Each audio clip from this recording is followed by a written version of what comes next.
Bien, je commencerai à l'heure, pas avant. Un tout petit peu de communication avant. Donc, comme vous vous en souvenez sans doute, demain, nous passons, si vous en avez la patience, toute la journée ensemble avec des chercheurs de différentes générations, de différentes obédiences, à faire le tour de l'objet Vichy Architecture, un peu élargi. Et je vous rappelle aussi que dans une semaine, mercredi prochain, pour des raisons qui sont liées à la clôture que je n'avais pas anticipée des cours du collège, à la fin juin, je ferai une double séance, donc mercredi 22, double feature, pour conclure cette expédition à Vichy. Alors aujourd'hui, des enjeux politiques, administratifs, esthétiques aussi, comme on va le voir, autour de la reconstruction. J'ai isolé cette question de la reconstruction car on a très souvent réduit les politiques de Vichy à la reconstruction. Autant les réduire à la reconstruction serait abusif, autant évidemment escamoter la reconstruction serait scandaleux.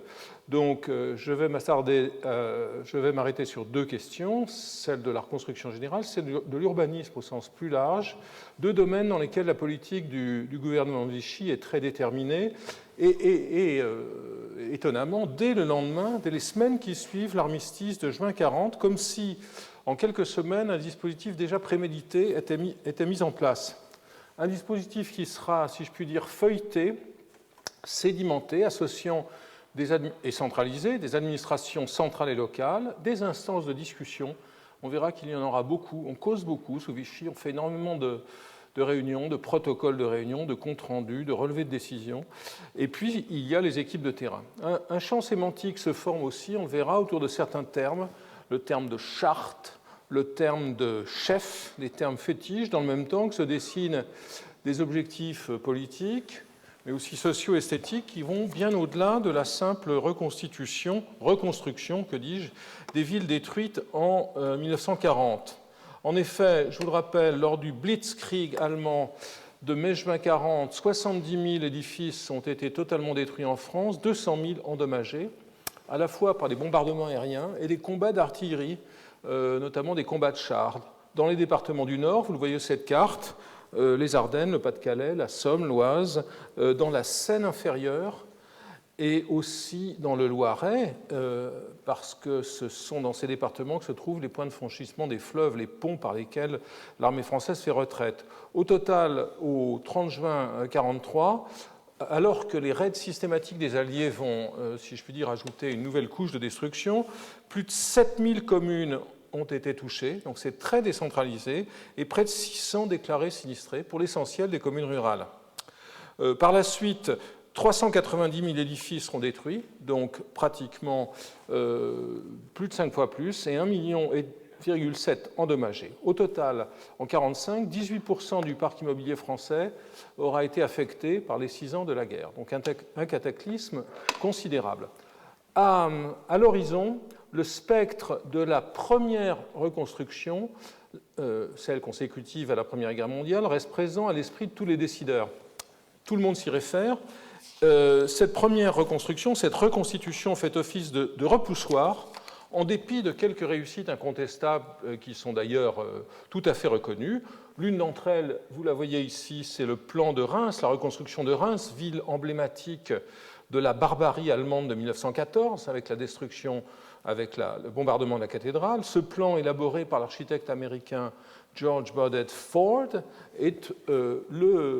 sera le premier, si emblématique, il sera le premier à être approuvé en vertu de la loi Cornudet du 24 mars 1919 sur les plans d'aménagement qui marque le véritable début de l'urbanisme de plan en France.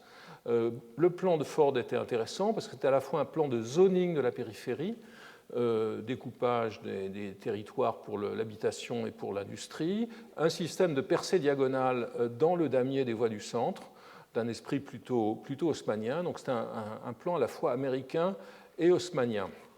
La loi contemporaine de la loi Cornudet sur les dommages de guerre, la loi du 17 avril 1919, elle est très importante, elle va avoir des effets sur le terrain considérables et sera très critiquée en 1940.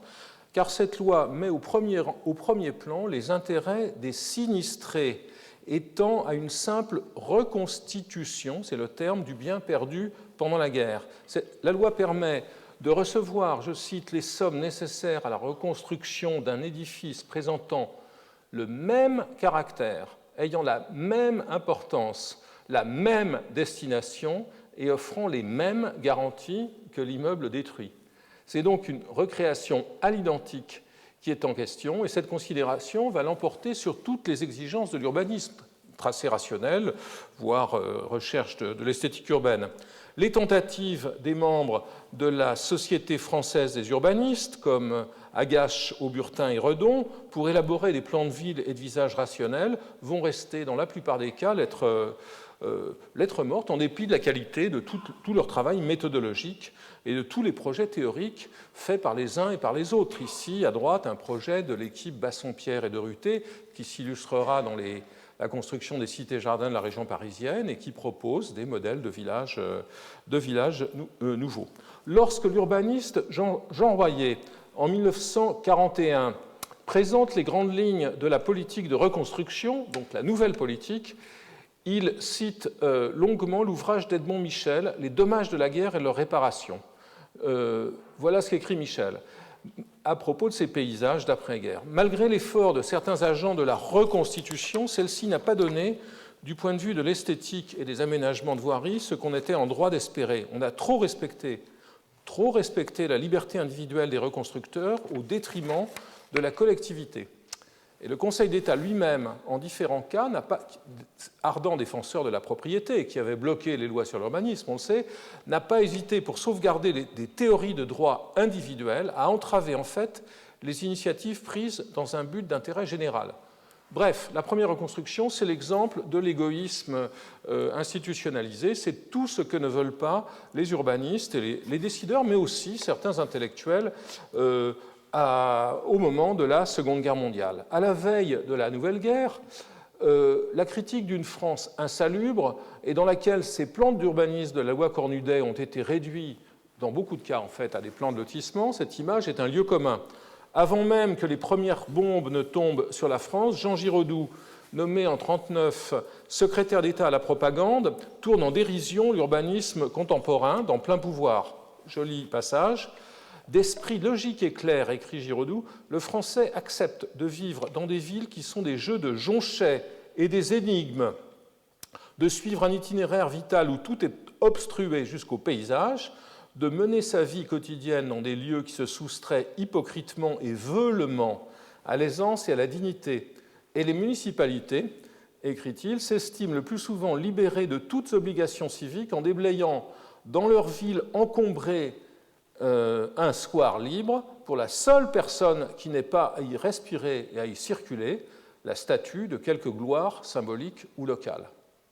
Donc un urbanisme de statut. Aucun doute aux yeux de Giraudoux, intellectuel qui milite pour un urbanisme volontaire, il sera président de la Ligue urbaine et rurale, c'est une réorganisation d'ensemble qui s'impose.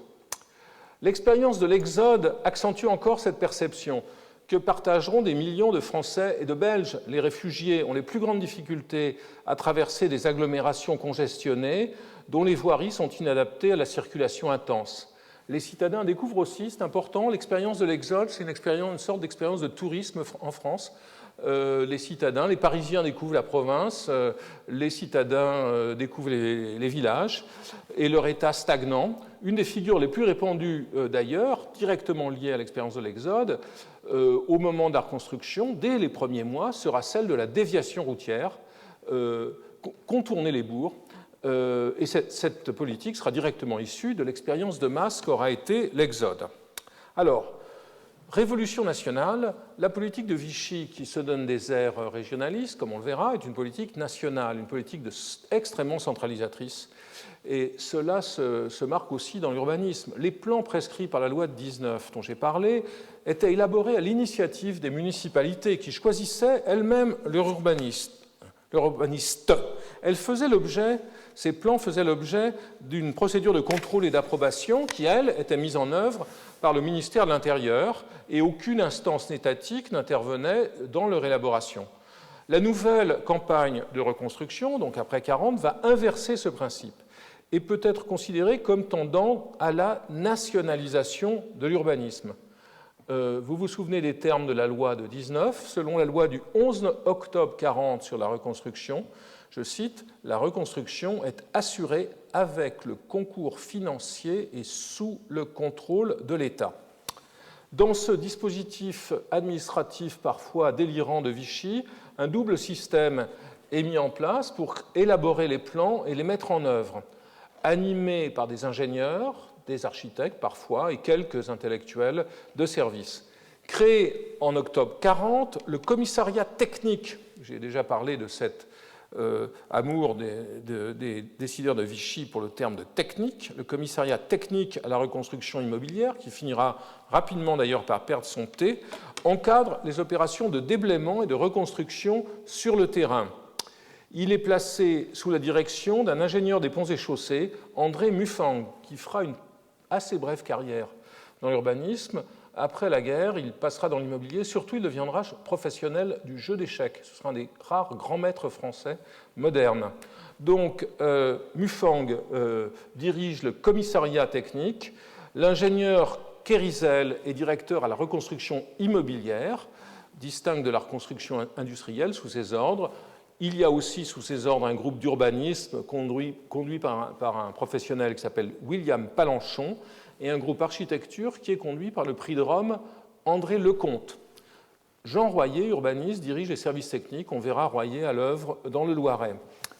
Selon les termes de la loi d'octobre, c'est très important, la loi d'octobre 40 dont j'ai parlé, un comité national de la reconstruction est créé. Il comprendra 32 membres en 1944 avec deux sections, l'une discutant de l'urbanisme, l'autre discutant de l'architecture, où siègent en partie les mêmes membres. Alors, je reviendrai dans quelques instants sur les discussions de ce comité d'architecture qui n'ont jamais été analysées dans le détail et qui sont tout à fait révélatrices.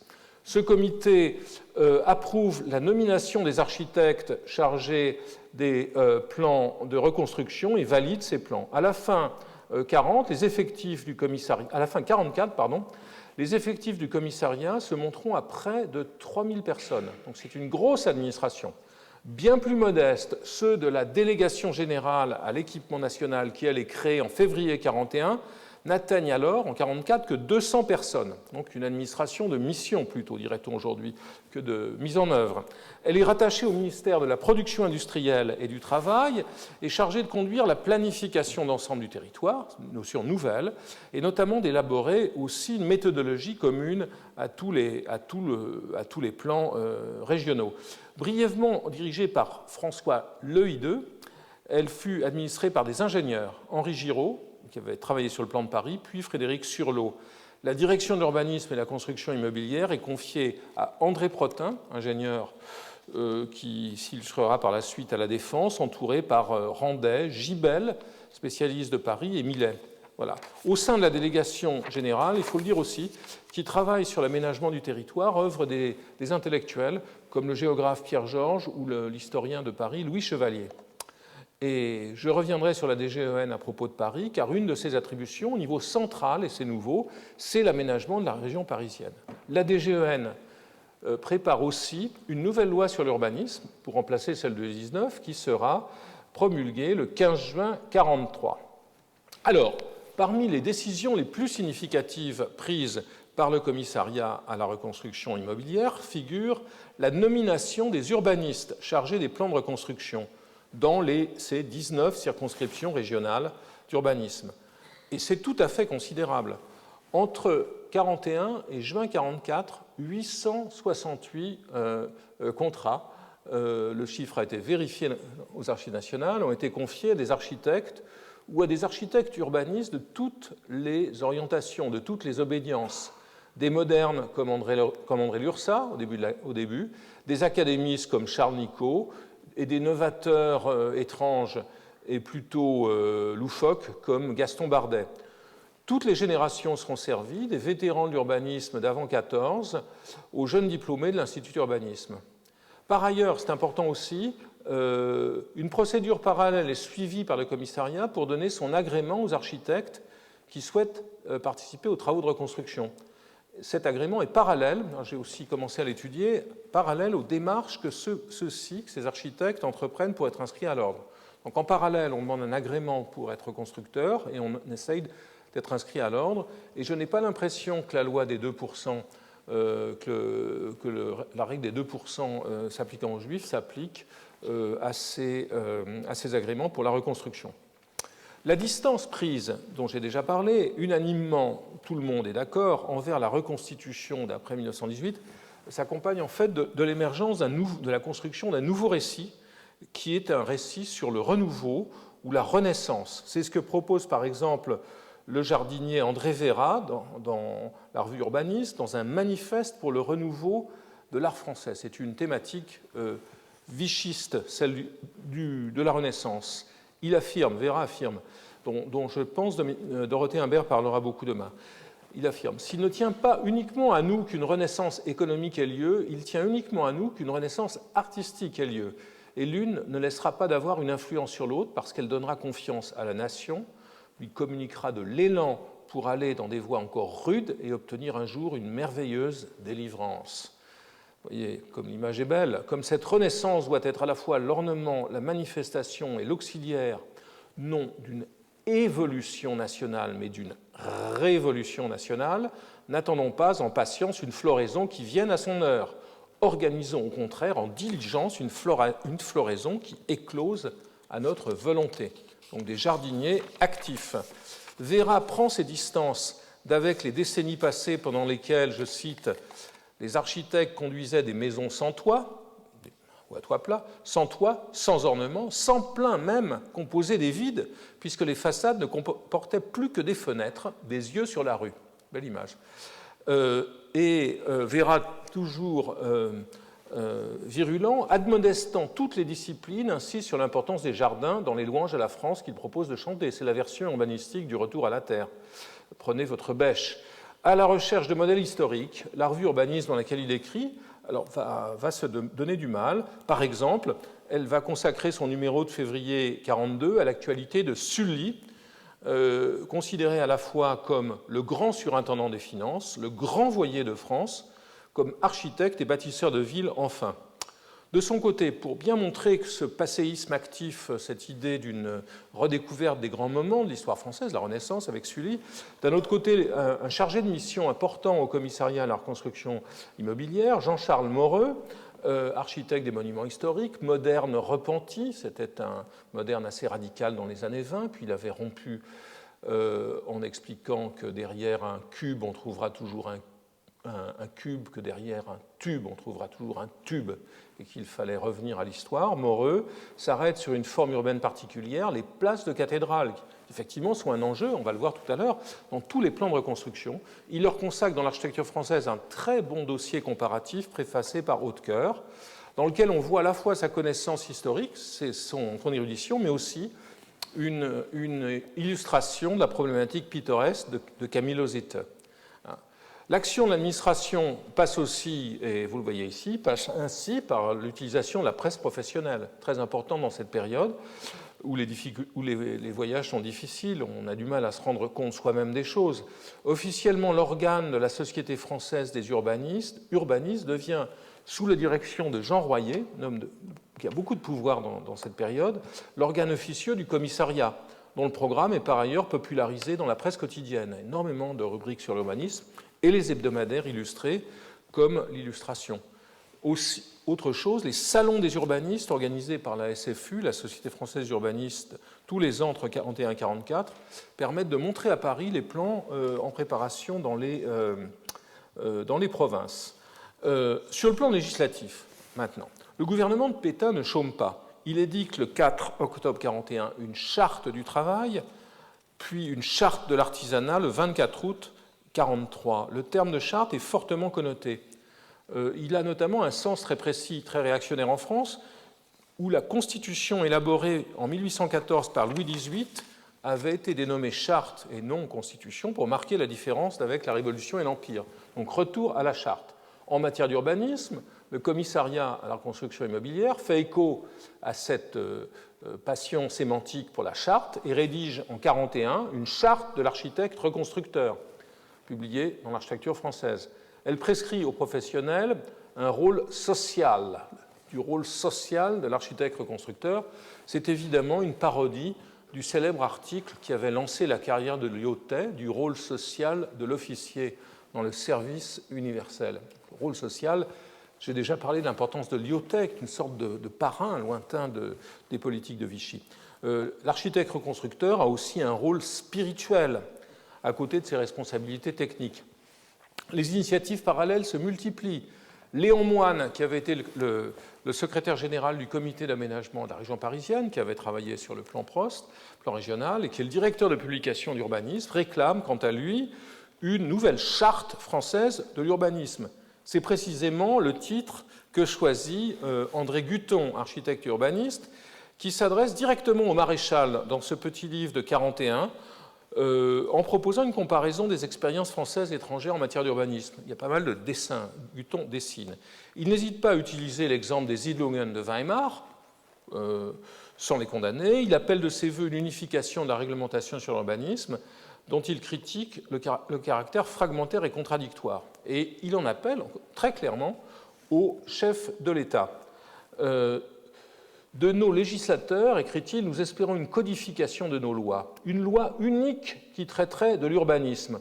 De la parole de notre chef, un ordre nous enjoignant de voir grand dans le programme de la reconstruction, c'est-à-dire de comprendre que la France, qui a sur son sol les plus grands témoignages d'urbanisme, se doit de poursuivre cette tradition. Nous ne devons pas voir reconstruire nos villes sur un simple plan de remembrement aux modestes alignements, mais sur une trame vigoureuse où les grandes compositions devront dans l'avenir pouvoir se comparer aux leçons du passé. Et Guthon, vous le voyez, compare le centre de Berlin à la ville nouvelle de Nancy, à la Renaissance. Il compare l'axe est-ouest de Paris au Mall de Washington, qu'il considère, Washington dessiné par le major L'Enfant, comme étant un bel exemple de l'urbanisme français.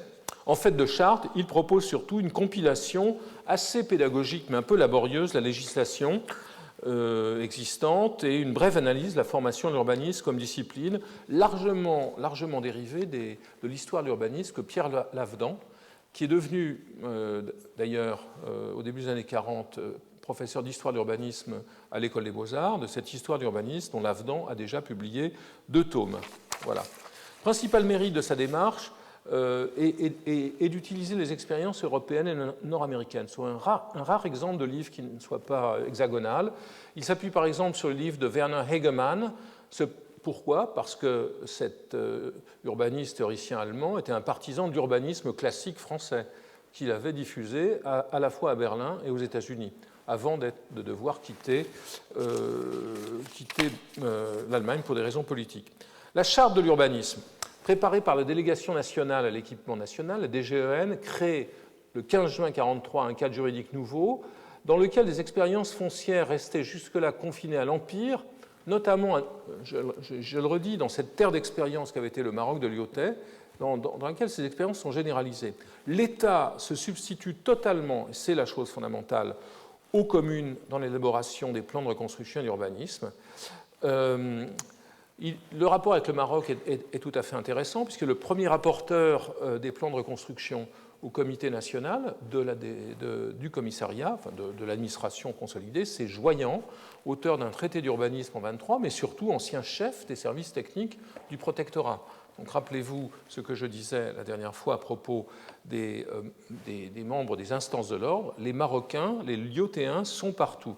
La dernière charte est évidemment celle dite d'Athènes, que Le Corbusier publie pour la première fois en 1942, à l'heure, écrit-il, de la Révolution nationale.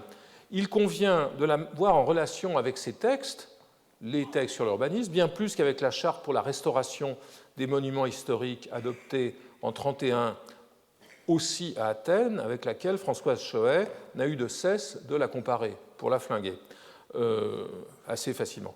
Dès 1934, Le Corbusier s'ouvrait au lieutenant-colonel Vautier. C'était un officier qui avait écrit un livre très important sur la guerre aérienne de l'avenir. Le Corbusier s'ouvrait à Vautier de ses attentes quant à une guerre encore pressentie seulement. Il écrivait, c'est une belle lettre, « Concernant nos questions d'urbanisme, la couardise, la pleutrerie, la lâcheté, la soif de l'argent sont telles que j'en arrive à admettre que seule la frousse finira par secouer les gens. Et c'est peut-être la peur des torpilles aériennes, dont il simule à droite les effets sur les bâtiments de la ville radieuse, c'est peut-être la peur des torpilles aériennes qui conduira à une transformation complète des villes par démolition et reconstruction. Et nous rentrerons ici tout tranquillement dans la grande tradition de l'histoire qui a voulu que la plupart des villes fussent créées sur base militaire. La charte d'Athènes est précédée par un envoi supprimé des éditions d'après-guerre. L'envoi très opportun est le suivant. La charte est destinée à être placée sur la table des hommes de gouvernement et le politique, qui est l'art par quoi les plans sont placés dans la vie, y trouvera certaines de ses directives les plus sûres. Donc la charte est un message envoyé aux politiques de la DGEN, du commissariat et de Vichy. Cet envoi supprimé par la suite, comme je l'ai dit, sera suivi par un discours liminaire de Giraudoux, assez intéressant, dans lequel Giraudoux insiste sur les menaces sociales qu'implique la stagnation des villes. Il explique notamment, je cite, la coexistence dans la même ville et dans la même vie de citoyens équipés pour la lutte moderne, classe dominante, et de citoyens démunis, ne peut que provoquer des différences d'humeur, d'habitude, de goût, c'est-à-dire finalement de conditions et d'honneur.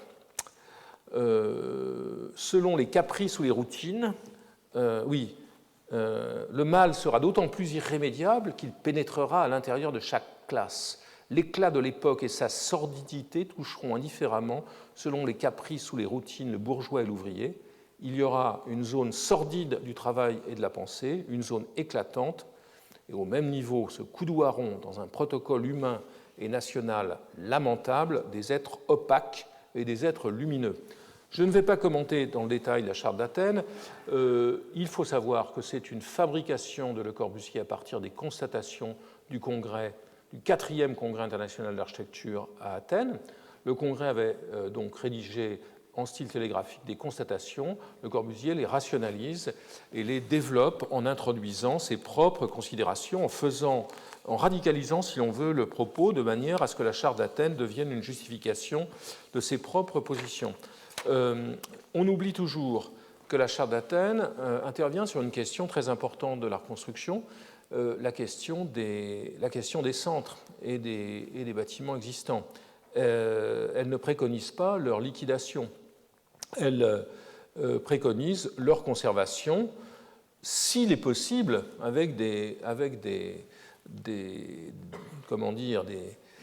clauses restrictives, conserver le patrimoine, s'il est possible de remédier à la présence préjudiciable de ces bâtiments par des mesures radicales, par exemple la déviation d'éléments vitaux de circulation, voire le déplacement de centres considérés comme immuables. Surtout, la destruction de taudis alentour des monuments historiques fournira l'occasion de créer des surfaces vertes. Le Corbusier note en marge, regrettable mais inévitable. Surtout, les vestiges du passé y baigneront dans une ambiance nouvelle. Donc, on conservera les édifices. Souvenez-vous de l'image des quartiers du Vieux-Port de Marseille avec quelques édifices qui flottaient dans un champ de ruines. C'est au fond ce que la charte d'Athènes préconisait. Dans cette administration de Vichy, où les techniciens et les technocrates, je l'ai déjà dit, occupent un espace dilaté, la notion de hiérarchie est centrale et le rôle du chef ne cesse d'être exalté du sommet himalayen de l'État, quelque part dans l'Allier, aux hauteurs modestes des appareils et des corporations. Lorsque cette figure très active et influente qu'est Marrast, Joseph Marrast, un ancien Marocain, rédige en 1940 sa contribution au premier numéro de l'architecture française, on fait toujours attention à ce qu'on écrit dans le premier numéro d'une revue, il appelle de ses voeux la création d'une administration qui serait chargée de la reconstruction, échappant aux ingénieurs, et il écrit « Il est indispensable que tous ceux qui ont à coopérer à l'œuvre d'urbanisme soient animés de l'esprit d'équipe et comprennent que la grandeur du résultat dépend de leur discipline, de leur soumission au chef, capital C. » Gérard Miller, dans ses Pouces au jouir du maréchal Pétain, a consacré à ce propos deux très belles pages à cette mystique du chef, du haut en bas de la hiérarchie de l'État français, qui permet à chacun, écrit-il, de s'établir chef à peu de frais. En 1943, dans un article que la revue Métiers de chef, organe des Compagnons de France, consacre aux connaissances que l'urbaniste est tenu de posséder, elle insiste sur son rang dans l'élite de la Révolution nationale. C'est intéressant. On n'a jamais parlé, je crois, autant d'urbanisme en France que dans cette période, beaucoup plus encore qu'après 1945. Le propos est popularisé jusque dans les plus modestes des quotidiens. Alors, quel est l'urbanisme pour métier de chef? Il ne peut rien ignorer des problèmes humains, non plus que des techniques à appliquer pour les résoudre. Sa vocation suppose un grand amour de l'homme, une sensibilité, une faculté intuitive qui donne à sa décision une sûreté et une force indiscutables. Il doit vraiment être un chef. Maître de soi-même comme de l'équipe qu'il doit constituer autour de lui, il doit avoir la confiance de l'État. Voilà. Je n'entre pas dans le détail. Ce chef fait partie des élites révolutionnaires que cette revue soutient. Cette vision hiérarchique de la pratique est partagée par des architectes très différents, dont la problématique est politique parfois est totalement autre. Ainsi, André Lursac, je prends comme une espèce de personne témoin plutôt de la gauche dans le champ de l'architecture, qui publie une petite brochure en 1942 intitulée « Urbanisme Architecture » dans la série des cahiers de l'école de Rochefort. L'école de Rochefort, c'est une école de poésie qui se trouve dans un Rochefort des Pays de Loire, groupement d'ailleurs assez hostile à Vichy. Mais dans ce texte, Lursac tout à fait insiste aussi sur le rôle de chef de l'architecte. Il le dénomme l'ordonnateur général, le créateur embrassant le problème global et lui apportant des solutions. Pour Lursac, cet ordonnateur dicterait dans ses grandes lignes l'ordonnance de la ville, en établirait la trame, enfin grouperait sous sa volonté unique l'ensemble de ses collaborateurs, techniciens, architectes et urbanistes, qu'il soumettrait à une discipline commune d'organisation et de création. Le Corbusier ne dit pas autre chose dans La Maison des Hommes, publié en 1942 également. Le chef est aussi présent, mais il est le partenaire des architectes. La distribution des compétences est réglée pour l'ensemble du pays. Vous le voyez ici par cet arbre du domaine bâti qui plonge ses racines dans la patrie, son histoire et son empire, dont le tronc n'est autre que l'État français. Par cette image arborée, sylvestre, une association d'architecture et de la politique est proposée qui trouve sa condensation dans le rapport établi, très important, entre deux figures du chef. Le chef au plan politique et l'ordonnateur, à nouveau, maître d'œuvre suprême au plan de la construction. Le chef politique est un ordonnateur et l'ordonnateur est un chef aussi. Les deux figures se confondent. Le Corbusier et ou Pierre Feu écrivent « Le chef politique qui sera l'architecte de cette vaste ossature de forces arc-boutées l'une sur l'autre ne tracera pas une ligne sur son épure sans l'avis ni le concours d'un autre architecte travaillant, lui, sur matériaux concrets, l'ordonnateur. Tous chefs ou tous architectes par conséquent. » Dans la ville idéale de Vichy, alors revenons à la ville, cette hiérarchie politique, professionnelle, corporative, se double de la volonté de perpétuer, voire de renforcer les hiérarchies sociales. Et je trouve que c'est un aspect important qui a été souligné à propos de Paris, mais pas de manière générale dans l'ensemble des villes. La situation créée par les destructions incite à une sorte de recomposition sociale de la structure des villes françaises. Il ne s'agit, on peut le dire, que d'une nouvelle formulation d'une politique qui est dessinée depuis le XIXe siècle et dont la première étape aura été la délimitation des îlots insalubres, par exemple à Paris. Je pense qu'Isabelle Bacouche en parlera demain. Dans son article programmatique pour le premier numéro qu'Urbanisme publie après l'occupation, sous l'occupation, Royer évoque les possibilités ouvertes par ces nouvelles circonstances. Un programme extrêmement intéressant. Les règles, écrit-il, auxquelles les projets d'aménagement, donc les projets d'urbanisme, subordonnent la reconstruction, conduiront à édifier des immeubles dont les taux de location seront sensiblement plus élevés que les maisons anciennes. C'est clair. Obligeant les occupants à rechercher des logements nouveaux à la mesure de leurs moyens. Les très petites locations disparaîtront en partie des zones à reconstruire pour se transporter dans d'autres quartiers. Il faut donc prévoir à ce double point de vue des quartiers dits de compensation où se replaceront ceux que leur exploitation commerciale ne retient pas au centre et ceux que la modicité des ressources conduira vers des maisons de plus modeste valeur à la périphérie de l'agglomération. Donc la guerre, accélérateur de l'exode social.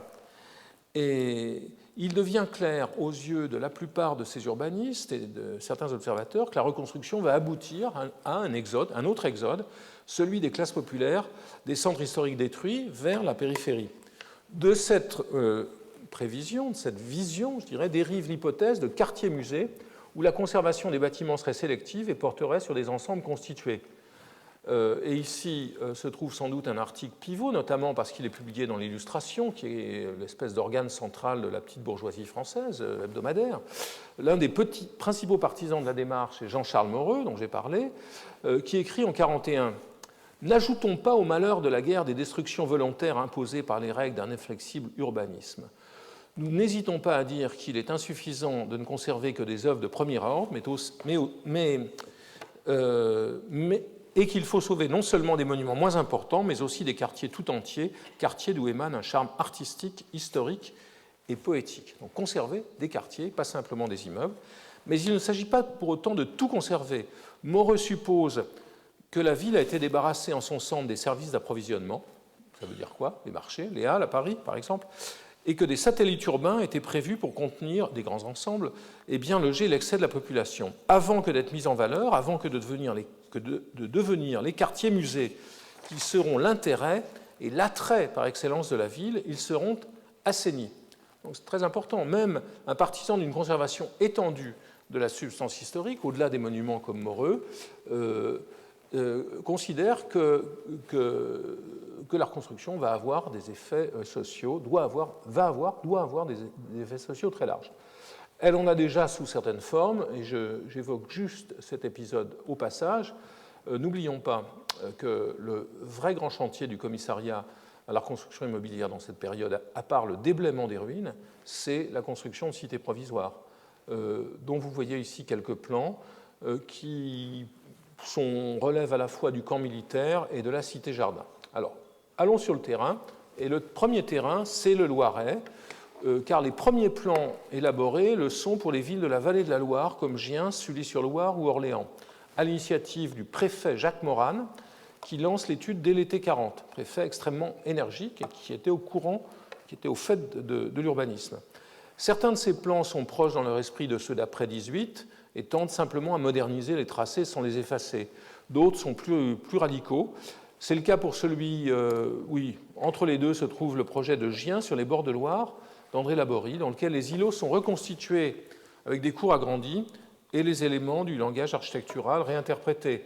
C'est à Gien que Albert Laprade, par exemple, pose son carnet de croquis tremblant pour faire ses dessins d'éléments historiques de bâtiments à gauche. Et vous voyez à droite comment des places sont dégagées sur lesquelles on retrouve des thématiques décoratives en briques, mais ajustées à des bâtiments dont la structure est en béton armé.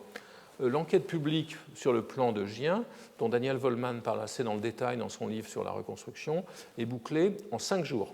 La municipalité propose de ne tenir aucun cas des quelques 70 ou 75 remarques faites par les habitants, et donc le plan est déclaré rapidement d'utilité publique. On va très vite. Dans cette génération de plans se trouve également le plan de Royer pour Orléans, dont la première étape est le déblaiement, ce qui est une caractéristique française importante, le déblaiement, c'est-à-dire immédiatement la liquidation du réseau viaire antérieur. Les Allemands ne feront pas cela et au contraire conserveront les matériaux de construction sur le remplacement. Ici, les îlots sont homogénéisés, aérés, et notamment redécoupés en grandes parcelles, les rues sont élargies. Les projets lancés dans le Loiret, voilà à nouveau Royer, donc vous voyez notamment le réaménagement d'Orléans autour de la rue Royale, de cette magnifique rue qui sera assez bien refaite dans l'après-guerre. Ici, Sully, toujours Royer. Ces projets vont recevoir beaucoup de publicité dans les salons, dans la presse et par ailleurs. Pour mener à bien, alors la clé de ces plans, c'est le remembrement urbain. Une politique qui avait été impossible lors de la première reconstruction, alors qu'elle était largement diffusée en Allemagne, mais aussi au Maroc. Ici, vous voyez dans Urbanisme en 1942 la reproduction d'un dispositif de remembrement, de redécoupage urbain au moyen d'associations syndicales de propriétaires et pas au moyen de l'intervention régalienne de l'État ou des urbanistes, cette politique marocaine va être montrée en exemple aux urbanistes français, et elle passera dans la législation à partir de 1941. Un autre cas intéressant, j'ai parlé de la vallée de la Loire, où beaucoup de destructions avaient été faites en 1940. Un autre cas intéressant, c'est non pas la vallée du Tibre, mais la vallée de la Seine, où opère Gaston Bardet, jeune urbaniste, très actif en France, dont le premier livre avait été consacré à la Rome de Mussolini. Bardet, catholique, avait passé une année à Rome pour rédiger son mémoire d'institut urbaniste, très bien introduit, avait tout à fait positivement commenté les transformations de Rome, notamment à l'initiative de Giovannoni dans les années 30. Il avait aussi attaqué très très méchamment et de façon fort amusante Le Corbusier, considérant que sa ville radieuse, si on faisait le tracé d'ombre exact, était en fait une ville ombreuse. Pendant l'occupation, Bardet est infatigable. Il ne cesse de publier, grâce à la main-d'œuvre servile de son épouse Françoise Poète, la fille de Marcel Poète, à qui il a offert comme cadeau de noces une machine à écrire pour qu'elle puisse taper ses manuscrits. Je tiens l'anecdote de Françoise Poète, qui en était encore scandalisée 50 ans plus tard. Donc, Bardet étudie les plans de reconstruction, il étudie l'histoire des villes, il étudie la dynamique des villes, en utilisant des systèmes de représentation extraordinaires. On se demande ce qu'il aurait fait avec un ordinateur. Ici, une représentation magnétique des pôles d'attraction d'une ville. Ici, à droite, sa vision organique selon laquelle la ville n'a pas un centre unique, n'est pas une cible, mais une grappe de communautés. Bardet sur le terrain, je l'ai déjà dit, je l'ai évoqué dans mon premier cours, procède à ce qu'il appelle la topographie sociale des villes, analysant les emplois, les habitants, analysant les profils sociologiques, c'est-à-dire la composition de la ville selon les métiers. C'est un lecteur de Mumford, c'est un lecteur de Patrick Geddes, et ce qui est très important, c'est que ces méthodes analytiques assez rigoureuses et que personne, à part lui, ne sait mettre en œuvre ou n'a le courage de mettre en œuvre, ces méthodes vont être utilisées pour fabriquer du plan, c'est-à-dire pour détecter dans la composition sociale de la ville avant les destructions ce qu'il appelle des échelons. L'échelon patriarcal, la famille, l'échelon domestique, c'est-à-dire l'immeuble, et l'échelon paroissial, celui du quartier. Et il recomposera, ici toujours à Louviers, la ville en fonction de ces différents échelons. Bardet avait eu la chance ou la malchance de naître à Vichy, et il s'était vu confier en 1939 par la municipalité le plan d'aménagement, d'extension et d'embellissement, selon la loi de 1919.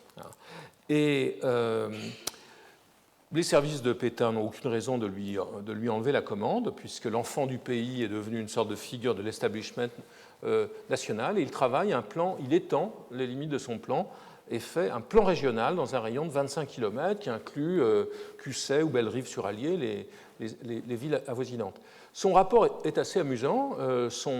Il ne se fait guère d'illusions sur le destin de Vichy, qui ne va pas devenir une métropole, mais au fond, personne ne s'est jamais demandé comment l'urbanisme de cette ville, tout d'un coup gonflée par l'afflux de fonctionnaires, ce qu'il pouvait être. Dans son rapport justificatif des limites adoptées, que j'ai trouvé dans ses archives, en mars 1942, il essaye de clarifier les enjeux sans emphase, et je trouve ça assez intéressant.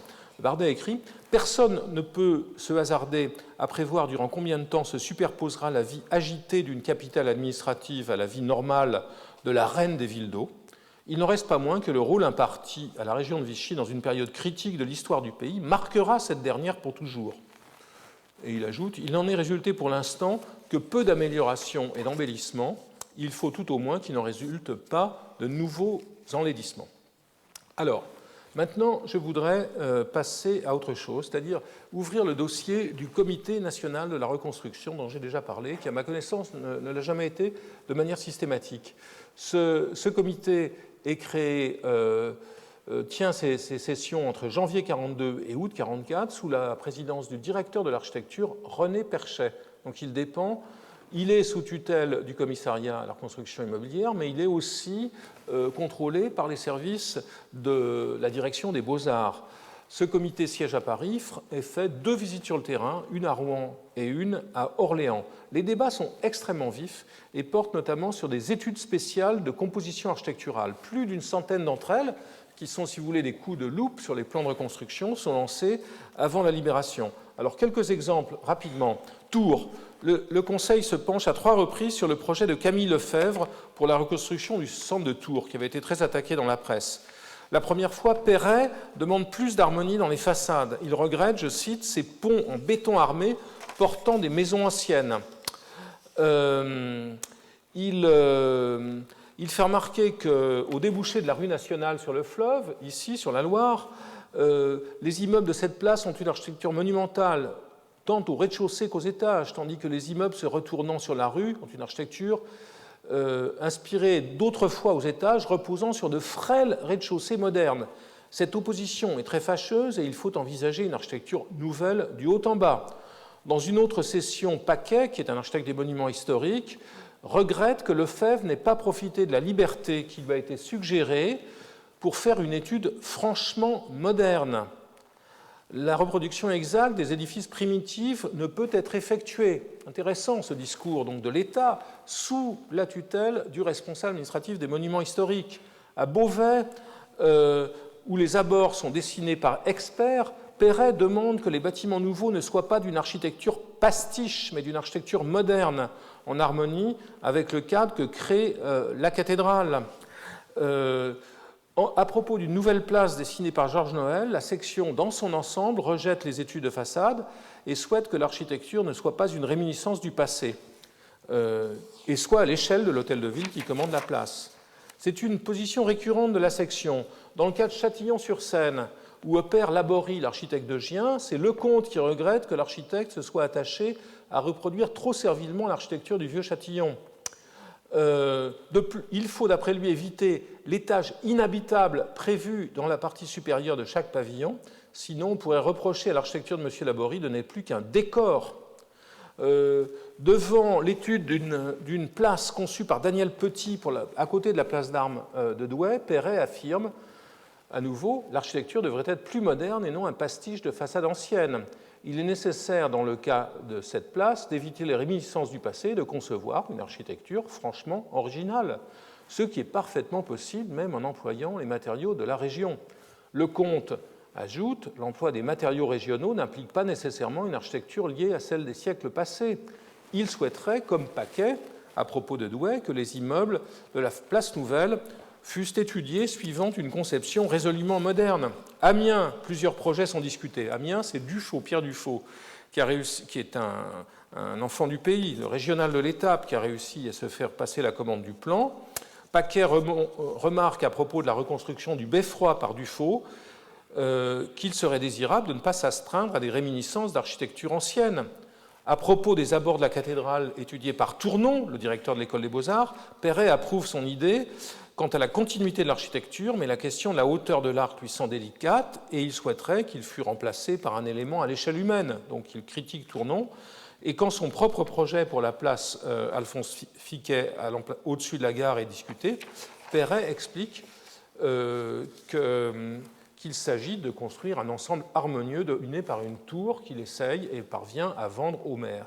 Un autre exemple intéressant, peut-être un des derniers, c'est le travail de Grébert pour Abbeville. Grébert affirme s'être appliqué à restituer l'atmosphère toute particulière de ce quartier aux voies courbes caractéristiques, mais Perret trouve les rapports des maisons un peu faibles étant donné le poids de l'architecture des étages et demande qu'ils soient plus étudiés. Perchet résume le débat en invitant Grébert, je cite, à poursuivre son étude sans s'astreindre à un rappel du passé, ce rappel devant être plutôt recherché dans les silhouettes et dans l'emploi des matériaux traditionnels. Quant à son projet pour le marché, la section estime unanime que la construction envisagée présente un caractère trop rustique qui paraît difficilement compatible avec le cadre dans lequel elle serait placée.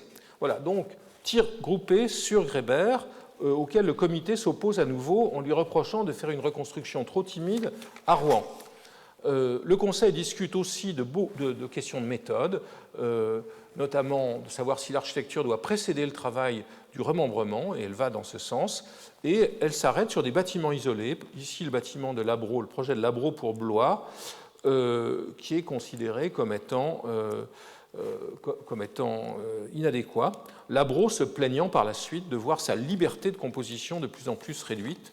Il se verra répliquer que les avis de la section n'ont pas de caractère impératif. Donc pas impératif, il n'en reste pas moins.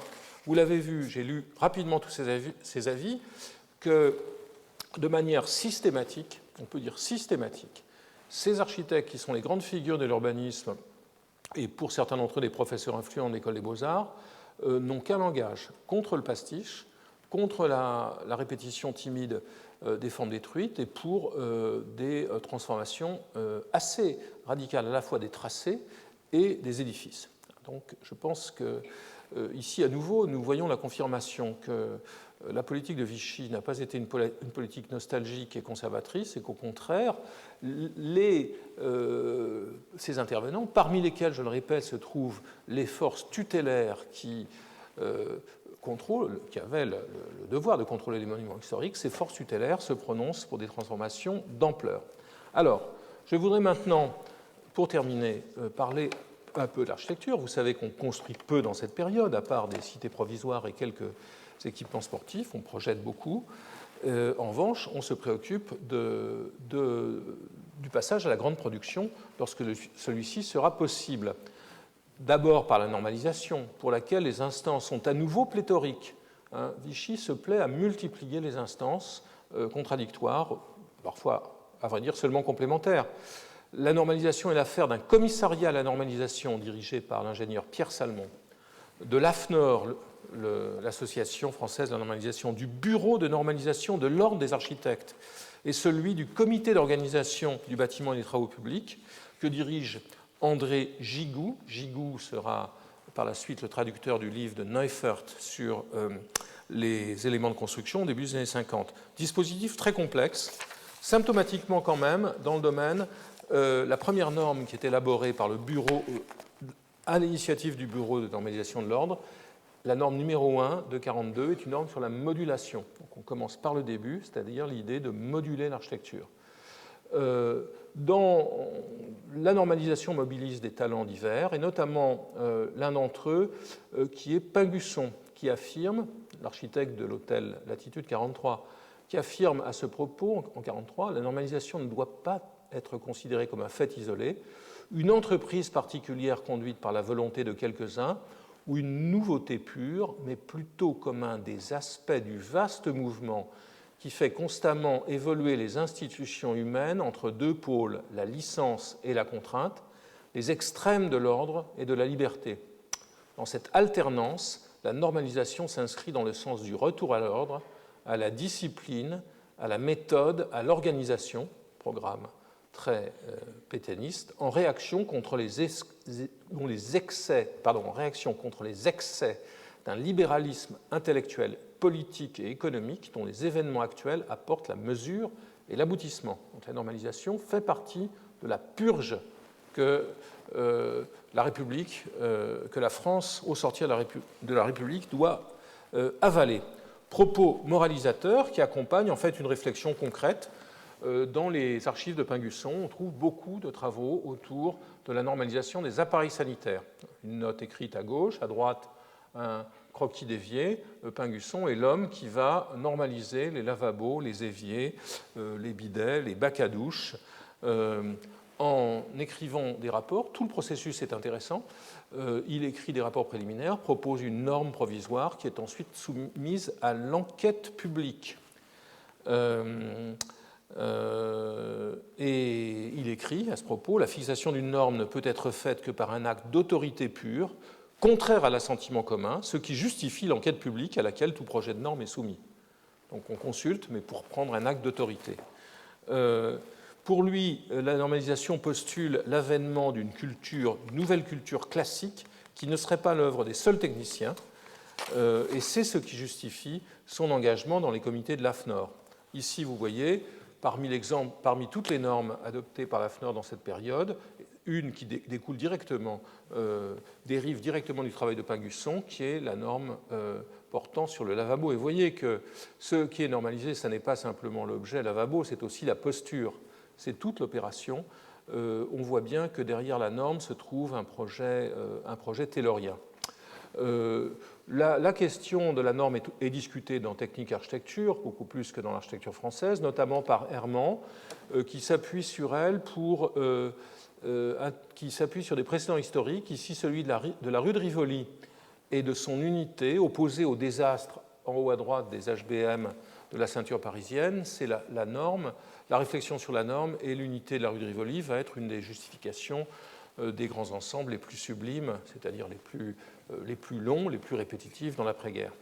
La politique de Vichy aura des effets durables après la guerre dans la constitution d'appareils normatifs de la reconstruction, mais elle connaît aussi des formes intéressantes, un peu déviantes. Par exemple, le modulor de Le Corbusier. Celui-ci crée en mars 1943 l'Ascoral, ou Assemblée des constructeurs pour la révolution architecturale. Son comité 3B œuvre sur normalisation et construction. C'est dans ce cadre qu'il demande, par exemple, à son jeune assistant Gérald Hanning d'étudier un système proportionnel fondé sur le nombre d'or. À gauche, un croquis de Le Corbusier d'après Hanning. Puis, la contribution de la mathématicienne Elisa Maillard le conduira à utiliser les séries de Fibonacci pour chaîner ces mesures et aboutir au modulor effectivement bouclé en 1947. Comme et vous voyez à droite ce document de l'Ascoral sur la normalisation de la construction en 1944. Comme en Allemagne, une sorte de tournant intervient dans la reconstruction avec la deuxième campagne de destruction lorsque les raids alliés détruisent 3 ou 4 fois plus d'immeubles que la campagne de 1940. C'est alors que le commissariat à la reconstruction immobilière engage une politique d'industrialisation de la construction que Perret appelle on ne peut plus clairement de ses voeux. Il écrit « Je suis naturellement partisan des matériaux nouveaux et de la préfabrication en usine des éléments de construction qui permettent d'obtenir un rendement accru et des prix extrêmement réduits. Qu'on mette en œuvre pour construire les moyens puissants dont on s'est servi pour détruire, et la France sera vite rebâtie. » Alors, pas de chantier pour ces expériences d'industrialisation. Je rappelle à nouveau que les Allemands accaparent le ciment et l'acier. Mais le commissariat stimule la réflexion théorique des architectes et des entreprises avec ses concours lancés en 1943. Il déclare dans ce programme se préoccuper moins de faire surgir des solutions entièrement nouvelles que d'adapter les très nombreuses et bonnes solutions connues à un rythme plus industrialisé du bâtiment. Fabriquer à moindre prix, mais surtout mettre en œuvre à moindre prix, telles sont les préoccupations qui doivent guider les concurrents. Cet aspect est primordial, étant entendu, bien sûr, qu'il ne saurait être question de sacrifier la qualité. Je parlais de taylorisme à propos des lavabos.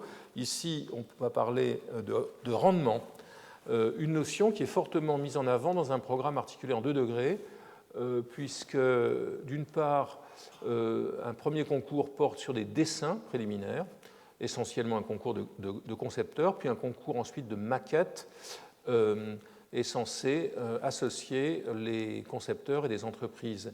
Les organisateurs du concours font miroiter aux yeux des entreprises des garanties quant à l'écoulement, c'est le terme qui est utilisé, l'écoulement des quantités produites au terme du concours. Alors quels sont les produits, les ouvrages, je dirais plutôt mis au concours parmi donc, candidats indépendants ou industriels?